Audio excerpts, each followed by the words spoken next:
બ્રિજમાં આગળ વાત કરીએ તો અમદાવાદના મેમનગરમાં દિવાલ ધરાશાયી થઈ હોવાની ઘટના પ્રકાશમાં આવી છે। કૃષ્ણનગર વસાહતમાં ગેલેરીનો સ્લેબ પડી ગયો છે અને સ્લેબ પડી જતા એક વ્યક્તિનું ઘટના સ્થળે જ મૃત્યુ થયું હોવાની પણ માહિતી છે। પવનના કારણે આ સ્લેબ ધરાશાયી થયું હોવાનું અનુમાન લગાવવામાં આવી રહ્યું છે। જો કે બનાવ બાદ પોલીસે બેરિકેડિંગ કરી અને રસ્તો બંધ કર્યો છે।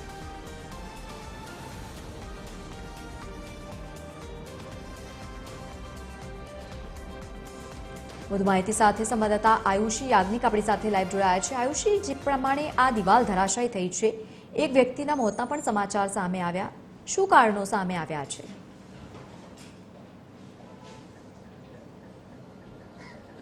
બિલકુલ જે રીતે ગઈકાલ રાતની આ ઘટના છે કે કૃષ્ણનગર વસાહત કે જે મેમનગરમાં આવેલું છે તેની જે દિવાલનો જે એક ભાગ છે, ગેલેરીનો એક ભાગ છે તે ધરાશાયી થયો। એક વ્યક્તિ છે કે જે અહીંયાથી પસાર થઈ રહ્યો હતો અને કોઈ કારણોસર જ્યારે તે અહીંયા ઊભો રહ્યો અને એકાએક જ આ જે આખી ગેલેરી છે તે પડી ગઈ, જેમાં તેનું મોત છે તે નીપજ્યું છે। જોઈ શકાય છે કે અત્યારના આ દ્રશ્ય કે આખી ગેલેરીનો જે સ્લેબ છે તે જ આખું પડી ગયો છે અને તેની નીચે જે દટાઈ જવાથી એક વ્યક્તિનું ગઈકાલે અહીંયા મોત પણ થયું। જે ઘટના બાદ અત્યારે હાલ પોલીસ દ્વારા બેરિકેડિંગ છે કરી દેવામાં આવ્યું છે। અહીંયાથી લોકોની અવરજવર પર પ્રતિબંધ મૂકી દેવામાં આવ્યો છે। કોઈ પણ વ્યક્તિ અહીંયાથી ન જાય, કારણ કે ભયજનક અહીંયા પરિસ્થિતિ જોવા મળી રહી છે। હજુ પણ કેટલોક ભાગ છે તે અત્યારે હાલ અહીંયા લટકેલો જોવા મળી રહ્યો છે। મહત્વનું છે કે આ ઘટના બાદ અમદાવાદ મ્યુનિસિપલ કોર્પોરેશનના સત્તાધીશો હજુ સુધી આ કાટમાળને હટાવવા માટે નથી પહોંચ્યા, જેના કારણે આ રસ્તો બંધ જે છે તે રાખવાની ફરજ પડી રહી છે પોલીસને।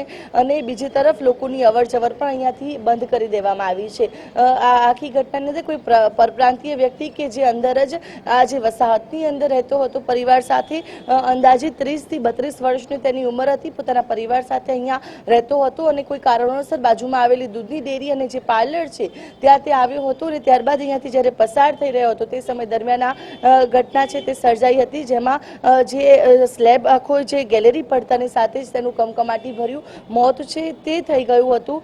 અને અત્યારે હાલ આખી જે આ પ્રકારની ભયજનક દિવાલો આવેલી હોય કે પછી ભયજનક આ પ્રકારે ગેલેરીનો ભાગ જે છે તે અત્યારે છે જોવા મળી રહ્યો છે। ત્યારે અમદાવાદ મ્યુનિસિપલ કોર્પોરેશનના સત્તાધીશો છે કે જાગશે ત્યારે આવશે અને ત્યારબાદ આ કાટમાળને હટાવશે અને કાટમાળ હટાયા બાદ જે ભયજનક આ પ્રકારની આખો સ્લેબ છે કેમ પહેલા કોઈને નજરે ન આવ્યો તે પણ એક સવાલ છે, કારણ કે આ એક વસાહત છે, કૃષ્ણનગર વસાહત મેમનગર વિસ્તારની અંદર આવેલી છે અને અહીંયા લોકોની અવરજવર સતત થતી જોવા મળતી હોય છે। ત્યારે આ પ્રકારની ઘટનાને લઈને લોકોમાં પણ એક પ્રકારનો ભય તો જોવા મળી જ રહ્યો છે આસપાસના લોકોને। બીજી તરફ કોર્પોરેશનના સત્તાધીશો ક્યારે જાગે છે તે જોવું રહ્યું, કારણ કે ગઈકાલે રાત્રે 9 વાગ્યાની ઘટના છે, છતાં પણ હજુ સુધી સત્તાધીશોને સમય નથી મળ્યો કે અહીંયા આવીને કોઈ તપાસ કરે અથવા તો આ જે કાટમાળ છે તે હટાવવા માટેનો આદેશ કરે। બિલકુલ આયુષી, આભાર સમગ્ર માહિતી સાથે જોડાવા બદલ। તો રાતે દરમિયાન આ કરુણ ઘટના બની છે, પરંતુ હજુ સુધી કામગીરીઓને ત્યાં અભાવ જોવા મળી રહ્યો છે। આ સમગ્ર ઘટનામાં એક વ્યક્તિના કરુણ મોતના પણ સમાચાર